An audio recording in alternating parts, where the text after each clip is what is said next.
नमस्कार दोस्तों, स्वागत है आप सभी का हमारे इस चैनल में। दोस्तों, आज का टॉपिक है मानवाधिकार, ह्यूमन राइट्स।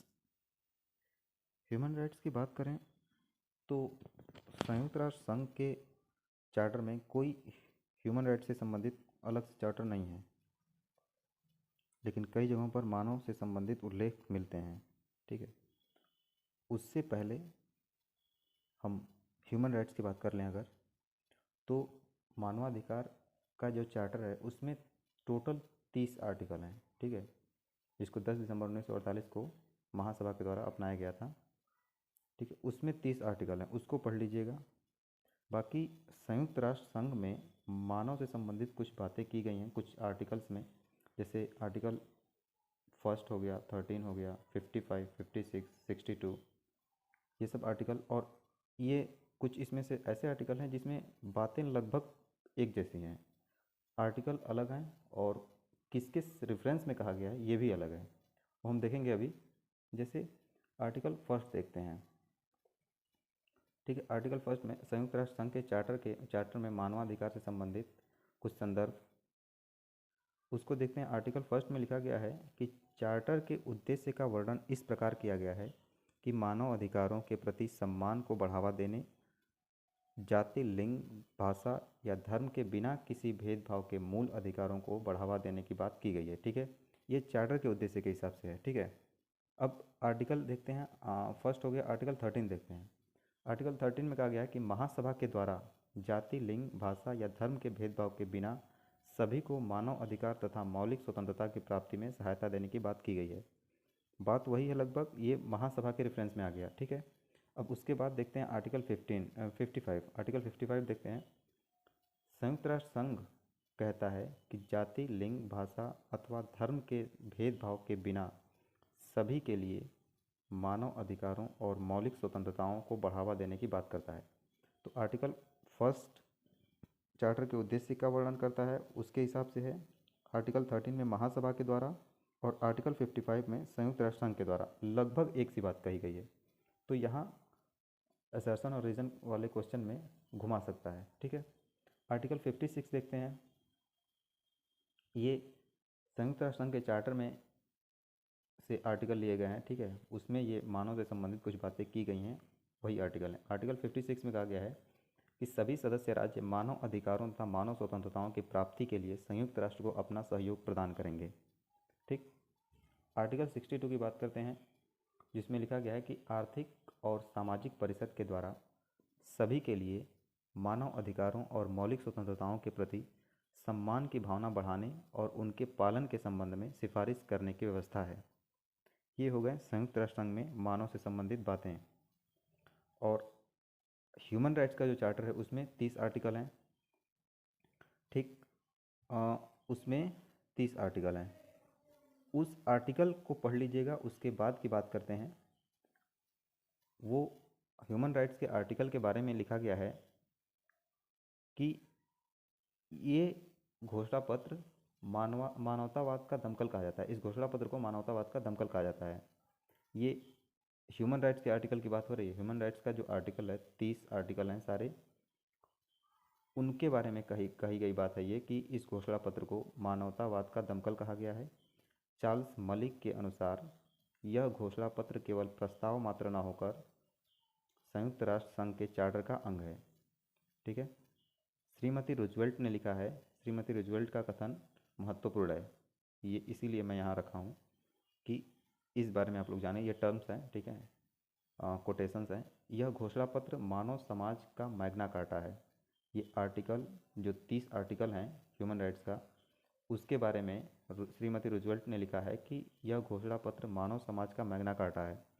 वहीं पामर पर्किंस लिखते हैं कि यह घोषणा केवल आदर्शों का प्रतिपादन है, कानूनी रूप से बाध्य करने वाला कोई समझौता नहीं है, परंतु यह एक महत्वपूर्ण अंतर्राष्ट्रीय दस्तावेज अवश्य है। ठीक, ये तो हो गए ह्यूमन राइट्स की बात। उससे अब संबंधित कुछ क्वेश्चंस देखते हैं। 2-3 क्वेश्चन है। लिखा है कि मनुष्य स्वतंत्र पैदा हुआ है परंतु हर जगह जंजीरों से झगड़ा हुआ है। यह कथन किसका है? सबसे आसान क्वेश्चन ह्यूमन राइट्स से संबंधित। ठीक, ऑप्शन बी सही हो जाएगा। नहीं, प्लेटो, अरस्तु, रूसो और मिशेल बसेलेट, रूसो सही हो जाएंगे इस पर, ठीक है। रूसो, जिनका पूरा नाम जीन जैक्स रूसो था क्या है, ये लगभग 200 वर्ष पहले ये बात कही थी इन्होंने। फ्रांस के दार्शनिक और लेखक हैं ये, ठीक है। सी का ऑप्शन सही हो जाएगा। नेक्स्ट क्वेश्चन देखते हैं दूसरा। अंतर्राष्ट्रीय मानवाधिकार वर्ष घोषित किया गया। अंतर्राष्ट्रीय मानवाधिकार वर्ष किस वर्ष को घोषित किया गया? 1968, ठीक है। दूसरा ऑप्शन सही हो जाएगा 1968। 1968 को, वर्ष 1968 को अंतर्राष्ट्रीय मानवाधिकार वर्ष के रूप में घोषित किया गया था। नेक्स्ट क्वेश्चन देखते हैं।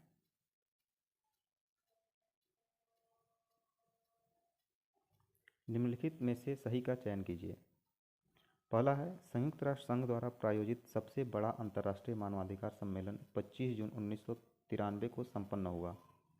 दूसरा है, यह सम्मेलन ऑस्ट्रिया की राजधानी वियना में संपन्न हुई। तीसरा है, इस सम्मेलन में मानवाधिकार उच्चायुक्त का पद बनाने की मांग की गई थी। ऑप्शन है 1, 2 और 3, ऑप्शन बी 2 और 3, ऑप्शन सी 1 और 3, ऑप्शन डी 1 और 2। इसमें से बताना है कि कौन सा सही है ऑप्शन। तो दोस्तों ये तीनों सही है, ठीक है, तीनों सही है। नेक्स्ट क्वेश्चन देख लेते हैं। संयुक्त राष्ट्र महासभा ने मानवाधिकारों की रक्षा के लिए मानवाधिकार उच्चायुक्त का गठन कब किया?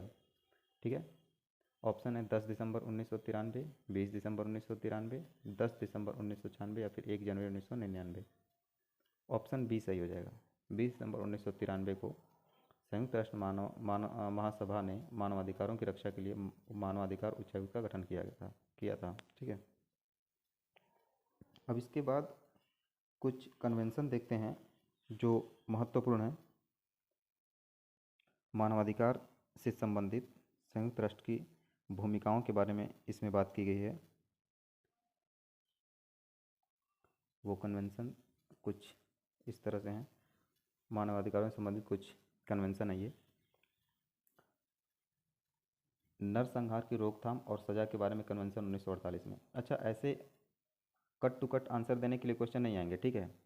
जैसे मान लीजिए रूस और यूक्रेन का वॉर चल रहा है, उसमें बहुत सारे नरसंहार हो रहे हैं, उसमें शरणार्थी इधर से उधर जा रहे हैं, तो उन सब के रेफरेंस में क्वेश्चन पूछ लेगा और पूछ लेगा कि किस कन्वेंशन के अंतर्गत है इसकी व्यवस्था की गई है। तो ऐसे क्वेश्चन बनेंगे। पहला कन्वेंशन नरसंहार की रोकथाम और सज़ा के बारे में कन्वेंशन है 1948 में। दूसरा कन्वेंशन 1951 में हुआ था, शरणार्थियों की स्थिति के बारे में कन्वेंशन। तीसरा कन्वेंशन 1966 में हर प्रकार के रंग भेद या नस्ल भेद समाप्त करने के बारे में अंतर्राष्ट्रीय कन्वेंशन। चौथा है महिलाओं के प्रति सभी प्रकार के भेदभाव समाप्त करने से संबंधित कन्वेंशन 1979 में। पांचवा है उत्पीड़न और अन्य अमानवीय अपमानजनक व्यवहार या दंड रोकने संबंधी कन्वेंशन 1984। बाल अधिकारों के बारे में कन्वेंशन 1989 में। ये क्वेश्चन आया हुआ है, ठीक है। ये मैंने यूजी नेट में पढ़ा था शायद क्वेश्चन, यूजी नेट के पेपर में ऐसा क्वेश्चन था, बाल अधिकारों से अंतर्राष्ट्रीय कन्वेंशन, बाल अधिकारों के संबंध में अंतर्राष्ट्रीय कन्वेंशन 1989 में, ठीक है। उसके बाद अच्छा, इसमें दिख नहीं रहा होगा शायद आप लोग को, ठीक है, अब दिख रहा होगा। सातवां है कि सभी विस्थापित श्रमिकों और उनके परिवारजन के अधिकारों से संबंधित कन्वेंशन, ठीक है। अच्छा, इसमें दिख नहीं रहा होगा ना, 1 मिनट हम दिखाते हैं अभी।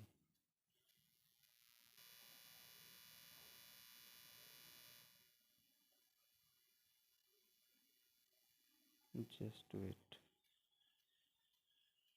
हाँ, 8वां।